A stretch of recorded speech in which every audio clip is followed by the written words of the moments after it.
ગાંધીનગરમાં ટાઇફોઇડના કેસમાં સતત વધારો થતો હોવાના મુદ્દે આજે કોંગ્રેસ દ્વારા ગાંધીનગર મનપા કચેરી ખાતે ઉગ્ર વિરોધ પ્રદર્શન કરવામાં આવ્યું। શહેરમાં દૂષિત પાણીને કારણે લોકો ટાઇફોઇડ જેવી ગંભીર બીમારીઓમાં પીડાઈ રહ્યા છે, ત્યારે સત્તાધીશો બેદરકાર હોવાનો કોંગ્રેસે આક્ષેપ કર્યા છે। કોંગ્રેસના કાર્યકરો અને આગેવાનો દૂષિત પાણીની બોટલો અને માટલા લઈ મનપા કચેરી પહોંચ્યા હતા અને મનપા કમિશનરની કચેરીમાં દૂષિત પાણીના માટલા ફોડી આક્રોશ વ્યક્ત કર્યો હતો। કોંગ્રેસે મનપામાં હલ્લાબોલ કરી સત્તાધીશો સામે જોરદાર સૂત્રોચ્ચાર કર્યા।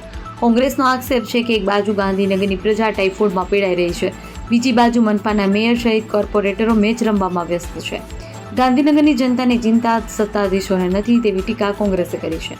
કોંગ્રેસે દૂષિત પાણીના કારણે વધતા ટાઇફોઇડના કેસોને લઈ મનપા પ્રશાસન સામે આક્રોશ સાથે રજૂઆત કરી છે। સાથે જ કોંગ્રેસે એવો પણ ગંભીર આરોપ લગાવ્યો છે કે મનપા કમિશનર ભાજપના એજન્ટ તરીકે કામ કરી રહ્યા છે, જેને કારણે પ્રજાના આરોગ્ય સાથે ખેલવાડ થઈ રહ્યો છે। આ સમગ્ર મામલે મનપા પ્રશાસન અથવા ભાજપ તરફથી હજુ સુધી કોઈ સત્તાવાર હું એમને એટલું જ કહીશ ગાંધીનગરના નગરસેવકોને કે તમે ગાંધીનગરની જનતા વતી ચૂંટાયેલા છો કે નાતિયા ટુર્નામેન્ટને આ ખોટા તાઇફા કરીને તમે ચૂંટાયેલા છો, તો તમે અત્યારે ગાંધીનગરની જનતા પીડાઈ રહી છે, તો તમે ભાવનગર જે ક્રિકેટ ટુર્નામેન્ટમાં ગયો છો એ તમારી બેદરકારી કહેવાય ગાંધીનગરની જનતા માટે। પણ હું ગાંધીનગરની જનતાને આશા આપું છું કે અમે કોંગ્રેસ પક્ષના તમામ આગેવાનો અને કાર્યકર્તાઓ તમારી સાથે ખડે પગે છીએ। તમને કંઈ પણ જરૂર પડે તો અમારો કોંગ્રેસ પક્ષ તમારી સાથે છે। હા, અમે પરમ દિવસ સુધીનો આંકડો 95નો હતો, કાલે અમે ગાંધીનગર સિવિલની વિઝિટ લીધી તો આંકડો 150ને પણ પાર થઈ ગયો અને મૃત્યુઆંક 2 થી 3નો છે, પણ ત્યાં કોઈ ડૉક્ટર કે કોઈ અધિકારી જવાબદારી લેતા નથી કે આ પાણીજન્ય રોગથી થયો છે, એવું કહે છે કે આના લગતો રોગ છે તો એક્સપાયર થયા છે। પણ આ ચોક્કસપણે હું કહું છું કે આ 2 થી 3 લોકોના મૃત્યુ થયા એ મૃત્યુ પાણીજન્ય રોગના લીધે જ થયા છે। એટલે એમાં હું ચોક્કસપણે કહીશ કે આ અધિકારીઓની મિલીભગતના કારણે ગાંધીનગરની જનતાને ભોગવવું પડે છે। આજે શું કાર્યક્રમ કરવાનો છે? આજે અમે કમિશનરને અને મેયરને આવેદનપત્ર આપવાના છીએ કે તમે તાત્કાલિક ધોરણે જે ભ્રષ્ટ અધિકારીઓ છે અને જે કોન્ટ્રાક્ટરો છે મિલીભગતવાળા, એમને તમે તાત્કાલિક સસ્પેન્ડ કરો અને સેક્ટરે જે પણ સેક્ટરમાં દૂષિત પાણી આવે છે ત્યાં તમે સ્વચ્છ પાણીના ટેન્કરો પૂરે પાડો, એવું અમે તમારી જોડે માગણી કરીએ છીએ। જે રીતે પરિસ્થિતિનું નિર્માણ થયું છે, તંત્ર એકદમ નગરોળ નિંદ્રામાં સૂઈ રહ્યું છે। કાઉન્સિલરો જે કોઈ બી જવાબદાર પદાધિકારીઓ છે ક્રિકેટની મોજ માણી રહ્યા છે। છેલ્લા 3 દિવસથી સંગીત સંધ્યાઓ માણી રહ્યા હતા। ગુજરાતના મુખ્યમંત્રી સંવેદનશીલ ક્યાં છે ખબર નથી। કેન્દ્રના ગૃહમંત્રીનો આ વિસ્તાર છે, ત્યાં અહીંના લોકલ સાંસદ છે કે છે દિલ્હીથી મોનિટર કરી રહ્યા છે કેટલા બાળકોનું મૃત્યુ થયું, એ આંકડા છુપાવવામાં આવે છે। અને બદતર હાલત તો તમે એમ કહો કે ગઈકાલે સિવિલ હોસ્પિટલમાં અમે વિઝિટ કરી, એમાં 21 સેક્ટર જ્યાં ખરેખર ડેન્સ પોપ્યુલેશન નથી, સરકારી વસાહતો તોડી નાખવામાં આવી છે અને ત્યાં પ્રાઇવેટ લોકો જ રહે છે। એ વિસ્તારમાં પણ જો પાણીની સમસ્યા થઈ હોય અને બાળકોને દાખલ કરવા પડતા હોય તો તમે એમ કહો કે 24 તો સ્લમ્સ એરિયા છે, અમે તો પૂરા જ કરવાના છે, એટલા માટે ત્યાં પાણી આવું જાય તો વાંધો નહીં, પાણીનું સેમ્પલ પણ અમે લાયા છે। અને જે પરિસ્થિતિનું નિર્માણ થયું ખરેખર દુઃખનીય બાબત છે। શહેરમાં ટાઇફોઇડની પરિસ્થિતિ બાબતે અત્યારે હાલ 88 જેટલા પેશન્ટ જે છે એ ગાંધીનગર સિવિલ હોસ્પિટલમાં સારવાર લઈ રહ્યા છે। મળતી માહિતી પ્રમાણે આ તમામ સારવાર લઈ રહેલા જે દર્દીઓ છે એમની સ્થિતિ ઘણી સારી છે, કોઈપણ દર્દી એ ક્રિટિકલ અવસ્થામાં નથી। આ ઉપરાંત ગઈકાલ સુધીમાં 45 જેટલા જે દર્દીઓ હતા એમને રિલીઝ કરવામાં આવ્યું છે। છેલ્લા ઘણા દિવસથી સેક્ટરોમાં અને ગ્રામ્ય વિસ્તારોમાં ટીમો દ્વારા પાણીના સેમ્પલ લેવામાં આવે છે। આ પાણીના સેમ્પલ ગઈકાલ સુધીમાં 1600 પાણીના સેમ્પલ લેવામાં આવ્યા હતા અને આ 1600 સેમ્પલમાં પાણી પીવાલાયક આવ્યું છે। આ ઉપરાંત એના આગળના દિવસે કુલ 343 જેટલા પીવાના પાણીના સેમ્પલ લેવામાં આવ્યા હતા। પાણીના પીવાના કન્ડિશન પણ જે છે સેમ્પલમાં એ સારી આવી છે। સેક્ટર 24 જે વિસ્તારમાં વધારે કેસો હતા એ સેક્ટરનો કલ્ચર રિપોર્ટ કરવામાં આવ્યો છે અને પાણી એ પીવાને લાયક ઠર્યું છે।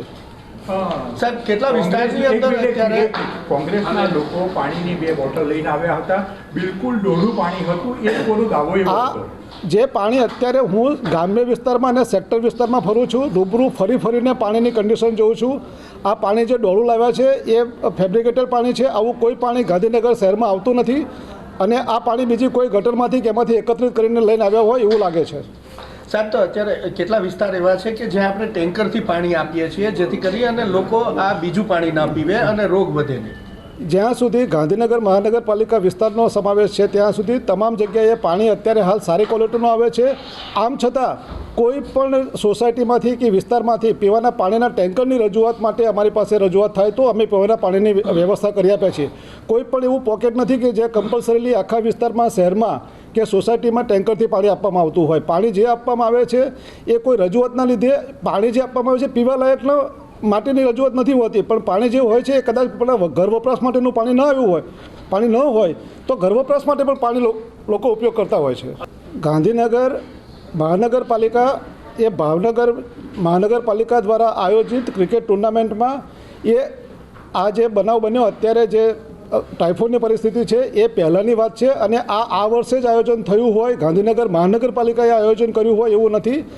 સમગ્ર ગુજરાત રાજ્યના જૂના જે 8 મહાનગરપાલિકા હતા એની ક્રિકેટની આંતર સ્પર્ધા થાય છે અને એમાં દર વર્ષે પાર્ટિસિપેટ કરે છે. આ વર્ષ પૂરતું એ આયોજન થયું હોય ને આ વર્ષ પૂરતો ગાંધીનગર મહાનગરપાલિકાએ ભાગ લીધો હોય એવી કોઈ બાબતમાં તથ્ય કેટલા નથી. લોકો ગયા સાહેબ?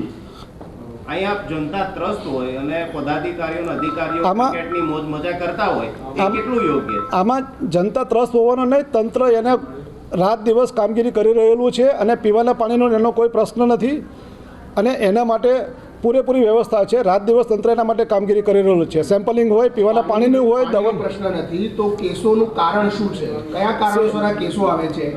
આરોગ્ય તંત્ર એવું કહે છે કે દૂષિત પાણી પીવાના કારણે આ કેસો આવે છે. તમે કહો છો કે પાણી સારું આવે છે, તો આ કેસો ક્યાંથી આવે See, છે? આ જે અત્યારે હાલ જે છે એ અગાઉના દૂષિતના પાણીના લીધે જે ઇન્ક્યુબેશન પીરિયડ જે ડેવલપ થયેલો હોય એ 12 થી 15 દિવસનો ઇન્ક્યુબેશન પીરિયડ હોય. એટલે સપોઝ કે 30મી કે 31મી તારીખે કોઈએ પાણી પીધેલું હોય તો એના જે જીવાણુઓ છે, બેક્ટેરિયા જે છે એ ડેવલપ હોય છે, સક્રિય હોય છે. એટલે અત્યારે કોઈ પીવાનું પાણીનો એવો પ્રશ્ન નથી. પણ આપણે કીધું કે તે 30 તારીખ 29 તારીખ કે 25 તારીખ પાણી તો દૂષિત આવ્યું હશે ને? એ દૂષિત પાણી આવ્યું હશે, એ પીધું હશે. કેટલા વિસ્તારમાં દૂષિત પાણી ગયું? નહીં, જે વિસ્તાર હતા એમાં આદિવાડાનો સમાવેશ થાય છે ને સેક્ટર 24નો સમાવેશ થાય છે અને કેટલાક જે સેક્ટર જે છે 25-26માં સ્કેટર અમુક એરિયામાં હતું. અને સાહેબ એ જે દૂષિત પાણી જતું હતું લીકેજના કારણે એ રિપેર ક્યારે કરવામાં આવ્યું? ને 21 અમારા જે ધ્યાન ઉપર આવ્યા હતા, 21 જે લીકેજીસ છે એ દૂર કરી દેવામાં આવ્યા છે. ઓલરેડી એસ્ટાબ્લિશ ક્યારે દૂર કરી દેવા? 1-2 દિવસમાં જ 29મી તારીખે જે અમને ધ્યાન ઉપર આવ્યું ને અમે તરત જ અમારી ટીમ એના ઉપર એક્ટિવ થઈ ગઈ હતી અને 1-2 દિવસમાં જે છે બધા જ લીકેજીસ છે બંધ કરી દેવામાં આવ્યા છે. સાહેબ ક્રિકેટ ટુર્નામેન્ટની અંદર ગાંધીનગર મહાનગરપાલિકા પાર્ટિસિપેટ કરશે કે નહીં કરે? ના, ના, જતા રહ્યા. કેટલા લોકો સાહેબ ગયા છે? પાર્ટિસિપેટ કરશે કે નહીં કરે? કોઈ ગયા હોય એવું નામ? મેયર સહિત કેટલા લોકો ત્યાં હાજર છે? કારણ કે અત્યારે 11:30 હમણાં ચાલુ થશે ઓપનિંગ સેરેમની પણ ત્યાં. સાહેબ, એ મારી હોય અને અત્યારે- મેયર ક્રિકેટ રમવા જાય સાહેબ, કેટલું અત્યારે આ પરિસ્થિતિમાં હું એ જવાબ નહીં આપી શકું. પાર્ટિસિપેટ કરશે કે નહીં કરે?